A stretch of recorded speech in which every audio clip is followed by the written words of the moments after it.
spirit free. Yahweh Shaddai, Yahweh Shaddai. set my spirit free. Maraming palakpak. Maraming grasya. Konti palakpak. Konti ang grasya. Walang palakpak. Walang grasya. Palakpakan muli ng malakas na malakas ang ating Panginoon. Hallelujah. Praise God. Hallelujah. Ngayon naman, labas na po natin ang ating mga ngiti. Bakit natin kailangan umiti? Sapagkat tatanggapin natin si Jesus, ang salita ng Diyos. Sinabi ng ating Panginoon, nakikinig sa akin ang aking mga tupa. Kayo ba ay tupa ni Jesus? Kung ganon, makinig, makinig, makinig, ang may pantinig. Amen. Palakpakan ng malakas na malakas ang ating Panginoon. Hallelujah. Praise God. Hallelujah. Ngayon naman, dadako na tayo sa ating pagsasalu-saluhang mabuting balita ng ating Panginoon mula sa aklat ni San Juan.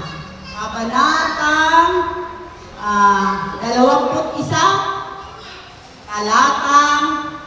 talatang 20 hanggang 25. Ang pinakamamahal na alagad ni Jesus. Kilala niyo ba yung pinakamamahal na alagad ni Jesus? Sino? Sino? Si Pedro, Si Juan. Si Juan ang pinakamamahal na alagad ni Jesus. No? Bakit? Wala naman sinasabi si Jesus na si Juan yung kanyang pinakamamahal na alagad. Sino ang may sabi na si Juan yung pinakamamahal na alagad? Sino? Pedro, Si Pedro. Sabi niya, no, nang makita niya si Juan, nakita niya sumusunod yung pinakamamahal na alagad ni Jesus sa kanya. Naaalala niya at sinabi niya na ito yung humilig sa ating Panginoon at nagtanong, Panginoon, sino po ba ang magkakanulong sa inyo sa amin? Yan. Ang tinutukoy ni Pedro ay si Juan. No? Bakit naman niya pinaguri ang pinakamamahal na alagad si Juan? No? Kasi si Juan malambing. O, di ba? Sabi nga niya, nakahilig sa ating Panginoon. Nagtatanong lang, ano? Nagtatanong lang kung sino yung magkakanulo, nakahilig pa sa ating Panginoon. Malambing talaga si Juan. Kaya si Pedro, nagseselos. Nagseselos siya kay Juan. Kaya binasagan niya pinakamamahal na alagad ni Jesus. Amen? Pero, sa katotohanan, pag pinag-usapan ng paborito, no, sabi nga niya, si Juan ang paborito ng ating Panginoon. Pero hindi naman si Juan ang paborito. Bakit magiliw si Jesus kay Juan? Sapagkat sa hinaharap, no, si Juan lang ang natirang alagad nang si Jesus ay hulihin ng mga Hudyo. No? Lahat ng kanyang mga alagad ay nagtakbuhan, nagtulasan at nagsipagkado. Yan. Kaya si Juan lang ang nandoon nang si Jesus ay nakabayubay sa krus. Ano? Ang sabi niya kay Juan, lalaki ang iyong ina. Sabi naman niya doon sa ina niya, babae ang iyong anak. Ano? Ipinagkatiwala na ni Jesus si Mama Mary kay Juan kapagkat siya ay lilisan na dito sa mundo. Kaya gano'n na lang, no? Magiliw din si Jesus kay Juan. Kaya lang si Pedro naiinggit at nagseselos, no? Akala niya kasi si Juan ang pipiliin ni Jesus, no? Dahil paborito nga, sabi niya, na mamuno sa kanila. Amen? Pero, hindi yan ang katotohanan. No? Nagkakamali siya ng hinala. Tamang hinala si Pedro. No? Na si Juan, kasi nga, siya ang pinakamamahal na alagad ni Jesus. No? Dahil nga doon sa paborito. Alam niyo ba, mga kapatid, mahirap yan. May paborito ka, lalo na sa iyong mga anak. Alam niyo ba na ito'y nakasisira ng pamilya?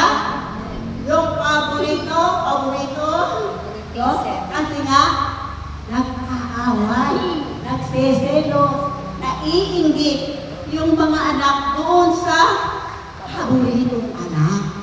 No? Katulad ni Jacob. Naalala niyo ba si Jacob? May 12 siyang anak. Ano? Ang paborito niya ay si Jose. Ano ang ginawa ng mga kapatid niya kay Jose? Gusto nila, pinagbalakan nilang patayin. Si Jose, kasi nga, paboritong anak ni Jacob. Naiingit sila kay Jose. Kasi nga, lahat ng binibili si Jose, siyempre si Jose, maliit pa, no? Kaya pang bilhin, no? Yung mga damit na ibinibigay sa kanya. Kaya nga pinagbalakan nila si Jose na patayin dahil sa inggit at selos ng kanyang mga kapatid. Dahil siya ay paboritong anak. No? Buti na lang yung kapatid niya si Benjamin. Inawat yung mga kapatid na huwag na ninyong patayin, ihulog sila sa balon. Na walang tubig at iwanan. Pero hindi ganon ang nangyari. No? Hindi ganon ang nangyari. Dahil may dumaan na mga mangangalakan. Kaya naisipan nila, ano ang naisipan ng mga kapatid niya? Ibenta si Jose. Kaya si Jose nakarating sa Ehipto. Amen? Palakpakan natin ang ating Panginoon. Hallelujah. Praise God. Hallelujah. Yan ang nangyayari kapag mayroong paborito. Nagsiselos yung mga anak na hindi paborito. Nagagalit doon sa anak na paborito. Amen? Kaya nga mga kapatid, kung tayo'y may mga anak, huwag natin pakita kung paborito man natin yung anak natin. Kung minsan kasi, yung punso, kung sino yung punso, yun ang paborito. Diba? Kasi doon, nakabuhos yung ating, nakapokus doon sa bata, yung ating, lahat ng ating pagtingin. Kasi, bago panganak, no? Kaso, tumagal at tumagal, hindi na nasundan. Hanggang doon, siya pa rin ang paborito. Kaya maraming mga anak ang nagseselos doon sa bunso. Amen? Kaya nga, wag natin ipahintulot na magkaroon tayo ng paboritong anak. Kung minsan kasi hindi natin maiwasan yan. Huwag na lang natin ipakita doon sa iba pang mga anak. Kung minsan kasi merong mga anak na makukulit, no? Ay bak ikaw ay makulit, kapag ikaw ay humihingi, ibinibigay ng magulang dahil ayaw na makulitan. Pero kapag ikaw ay mabuting anak, pag sinabi sa iyo tama na yan, no? Eh, sumusunod ka, pero merong makulit, ayaw. Kaya doon, napagbibintangan na paboritong anak dahil binibigay yung lahat ng mga maibigan niya. Amen? Palakpakan natin ang ating Panginoon. Hallelujah! Praise God! Hallelujah! Kaya nga, no, si Jesus, si Juan, ay pinakakaan niya ng maganda dahil na doon sa siya ang paglalakad niya ng kanyang ina. At nang sila ay nang magpakita ang ating Panginoon sa Galilea, doon sa mga alagad, doon ibinigay ni Jesus kung sino ang mamumuno sa kanyang mga alagad. Ang isip kasi ng mga alagad niya, siya ay magkakayo ng kaharian. Kaya nga si Pedro at si Juan nag-aagawan sa pamumuno. Yung uupo sa kanan at sa kaliwa, mayroon kang nakalaan. Hindi ba? Sino ang nakalaan sa kaliwa at sa kanan ni Jesus? Yung dalawang magnanakaw. Sabi nga ni Jesus sa kanila, hindi nyo alam ang inyong hinihingi? No? Hindi nyo alam ang inyong hinihingi. Sabi niya, dadanasin nyo ba ang dadanasin ko mga kapighatian? Sumagot naman yung dalawa, si Santiago at si Juan. Opo, gagawin namin. Sabi niya, gagawin nyo nga kaya lang hindi kayo ang nakalaan para doon sa kaliwa at sa aking kanan. Mayroon lang itinilaga ang ating Panginoon. Amen? Kaya nga, nang si Pedro ay ibigay sa kanya yung pamumuno, sinabi ng ating Panginoon kay Pedro, Simon Pedro, anak ni Juan, iniibig mo ba ako? Ayan, sumagot naman si Pedro. Sabi niya, opo, Panginoon, iniibig ko po kayo. Sabi ng Panginoon, kung ganon, kakainin mo ang aking mga tupa. Ayan. Sinulit na naman ulit ng ating Panginoon. Simon Pedro, anak ni Juan, iniibig mo ba ako? Umagot si Pedro, opo, Panginoon, iniibig ko po kayo. Kung ganon, pakainin mo ang aking mga tupa. Aba, nagtanong na naman ulit ang Panginoon at sinabi, Simon Pedro, anak ni Juan, iniibig mo ba ako? Kaya si Pedro nalungkot. Kaya sinabi niya, Panginoon, alam niyo po ang lakas ng bagay. Alam niyo po ang laman ng aking puso. Opo, Panginoon, iniibig ko kayo. Kaya sinabi na naman ng ating Panginoon, kung ganon, pakainin mo ang aking mga tupa. Ibinigay kay Pedro ang pamumuno sa kanyang mga alagad at ibinigay niya ang susi ng kalangitan kay Pedro. Sino man patawarin niyo sa lupa, patatawarin sa langit. Ang sino man kalagay niyo sa lupa, kakalagan sa langit. Amen? Yan. No? At sinabi pa ng ating Panginoon, no, hinulang si Pedro na siya ay mamamatay. No? Kaya nga nung mga nakita ni Pedro ang pinakamamahal na alagad ni Jesus na sumusunod sa kanila. Tinanong niya rin si Jesus. Ano ang sabi niya? Panginoon, ano po ba ang mangyayari sa taong ito? No? Kaya sinagot siya ng Panginoon, kung ibig ko, mabuhay siya hanggang sa aking pagbabalik, ano sa'yo? Ayan. Nagalit si Jesus kay Pedro, pakialamero, pinakikialaman ang buhay ng may buhay. Gusto niyang malaman kung si Juan ay mamamatay din. Sabi ng Panginoon, kung ibig ko sa aking pagbabalik, ay mabuhay siya. Sabi lang yun ng Panginoon.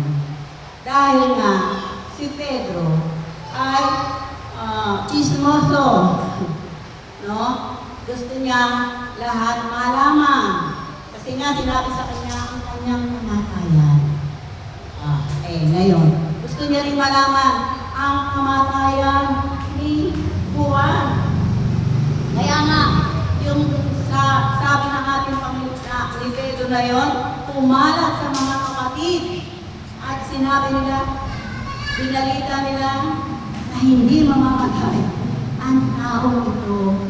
Pero, wala naman sinabi si Jesus na hindi mamamatay yung taong yun. Kung ibig lang niya, mabuhay siya hanggang sa kanyang pagbabalik. Ang mga alagad, 12 alagad, lahat sila, yung 11 ay namatay sa karumal-dumal na kamatayan, katulad ng sinapit ng ating Panginoong Jesucristo. Dahil sa kanilang pagpupunyagi, pangangaral sa mabuting balita ng ating Panginoon, ganon ang nangyari sa kanila. Pinatay sila.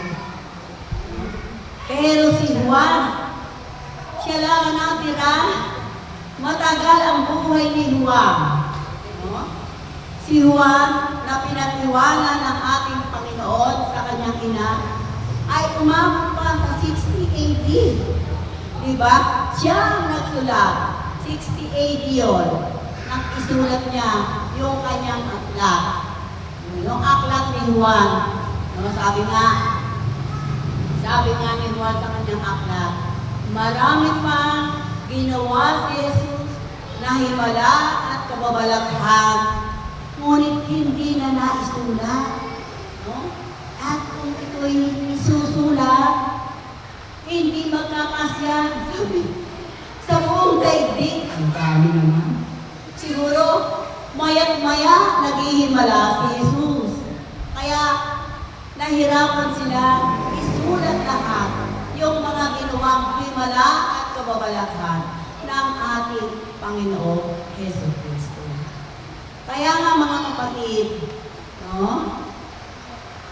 panaligan natin ang mga sinasabi ng ating mga alagad na tungkol sa ating Panginoong Jesucristo. Dahil sila ang sumulat ng kanyang mga aklat. Ilan sila? 4 silang sumulat. Halos pare-pareho ang kanilang mga isinulat. Iba-iba naman sila. Pero halos magkakapareho sila ng isinulat. Kaya ngayon, ang ating pinananaligan sa ngayon, ang Bible. Diyan tayo humuhugot ng mga salita ng Diyos sapagkat ang Diyos ang gumawa, ang nagpasulat sa kanila. Diyan sa Biblia. Kaya ang Biblia na yan ay tunay na totoo at walang at ito ay katotohanan. Amen? Palakpakan natin ang ating Panginoon. Hallelujah! Praise God! Hallelujah! Hallelujah, hallelujah, hallelujah. Hallelujah, hallelujah. Kaya tatandaan ninyo lagi ang bawat gawain mabuti. Ito'y susuklian lagi ng Diyos ng mga ganting pagpapala. Siksik, liglig at kailanman ay hindi ninyo maitatago ang lahat sa Diyos. Patid niya ang bawat laman ng inyong mga puso at kalooban, ang laman ng inyong mga isipan. Kaya sa bawat paglilingkod ninyo, naway mo laging may katapatan at mapagpunan. Laging may katapatan at makatotohanan. Yan ang gusto ng ating Panginoon sa ating paglilingkod sa Kanya. No? Sapagkat alam naman niya ang lahat ng bagay. Nakikita niya ang puso ng bawat isa sa atin. No? Alam niya kung ano ang gusto mo. Alam niya kung ano ang hinihiling mo. Basang-basa niya ang lahat ng gusto mo mangyari sa buhay mo. At alam niya rin ang iyong mga sakit. Sapagkat siya ang nagpapagaling at siya ang nagpapagaling sa lahat ng mga may sakit. Siya rin ang nagbibigay ng karamdaman. Amen? Ang Diyos na makapangyarihan sa lahat. Pag gusto ka niyang pagalingin, isang click lang, gagaling ka na. Kaya kapag sinabi niya, gagaling ka, manamag ka na sa ating Panginoon sapagkat totoo ang kanyang sinasabi. Amen? Palakpakan natin ang ating Panginoon. Hallelujah. Praise God. Hallelujah. Yan. Ang tatagulinin ko lang sa inyo mga kapatid. No? Huwag na tayo magkaroon ng favoritism sa ating mga anak kasi magkakagulo lang ang ating mga anak. Ha? At tayo'y manalig, manampalataya sa ating Panginoon, no? Upang tayo magkaroon ng buhay na ganap at kasiyahan. At manatili tayo sa Diyos upang ang Diyos ay manatili sa atin. Maglingkod tayo ng tapat hanggang wakas. Ang naglilingkod ng tapat hanggang wakas, ang siyang maliligtas. Amen. Palakpakan natin ang ating Panginoon. Hallelujah. Praise God. Hallelujah. Maraming